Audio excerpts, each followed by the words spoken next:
Hey, welcome back. Hard to believe, but it's been 1 year ago today that former U.S. Senator John McCain passed away. Even a year after his death, America is still talking about McCain's policies and his effects on the current presidency. Yeah, he's considered a maverick in the world of politics. And Dr. Rob Cohen is a former McCain staffer, as well as an Army veteran and host of DemoCRISES podcast. He also recently actually wrote about McCain, comparing him to another maverick, Teddy Roosevelt. Good morning. Thanks for being in, Dr. Cohen. We appreciate it. Thanks for having me. We welcome you in. It's great to have you here. It's hard really to believe that it's been a year since Senator McCain's passing.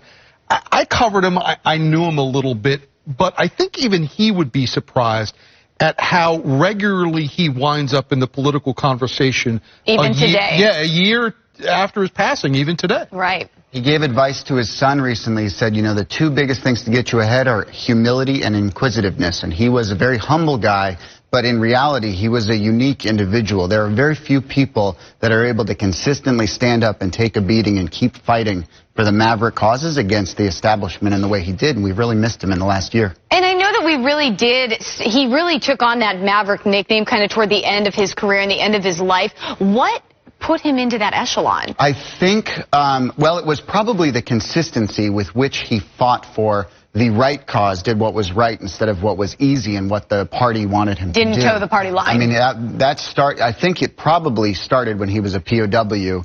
You know, if 5 years of torture doesn't kill you, you're only going to become stronger and you're not going to be scared of much. And so whether it was climate change, immigration, fighting the Bush tax cuts, preventing the packing of the courts. I mean, he consistently did what the country needed over what anybody else wanted him to do. One thing I knew about him was that he would be the first person to not want to be canonized by the American political establishment. But so you've made the point that when you look at McCain's legacy, you see Teddy Roosevelt in him. Now, that's so interesting. Yeah, important difference here. Teddy Roosevelt was elected president. John McCain tried twice and didn't get elected. What's the connection between a Teddy Roosevelt and John McCain? Because they had different outcomes to their political career. Absolutely. There's so much of a connection between them. Actually, what a lot of people don't realize is Teddy Roosevelt's own party, the Republicans, did not want him to be president. They tried to bury him in the vice presidency. The only reason he became president was because William McKinley got shot. He did get reelected, but Teddy Roosevelt's version of Mitch McConnell, a senator from Ohio named Mark Hanna, was going to primary him in 1904, and then he died in February so Teddy could run unopposed. Teddy got a little bit lucky, and another key difference, which we talk about in the piece that you mentioned, is that Teddy had a more useful news media. I mean, you guys are doing a great job, but I look at some of the stuff on, people just chase the president's tweets. They didn't do that during Teddy's time. They focused on the issues like you guys do. The vitriol is too high now. I don't feel like there's any compromise at all. How does anybody, a maverick, anybody in the political world who really wants to make a real difference, even be successful? Obviously, we know John McCain could not beat the establishment.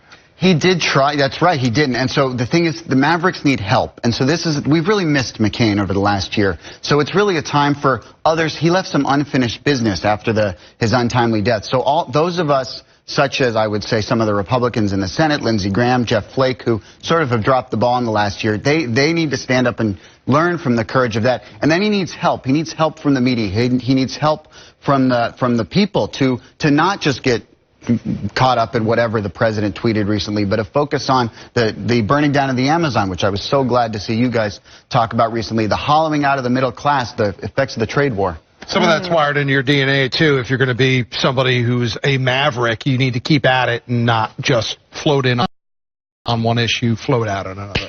Dr. Rob Cohen is going to join us on the On the Hill podcast, which is going to drop tomorrow morning. So we're going to talk a lot more about this in depth. Yeah, thank you so much. Really into it. And how can people read the article that's out now in the Bulwark? Thanks, Tom and Corey. Yeah, it's on the Bulwark. Just search for "We Need a New Generation of Mavericks." Easy. Thank you so much, Doctor. We appreciate it. Guys. All right, don't go away.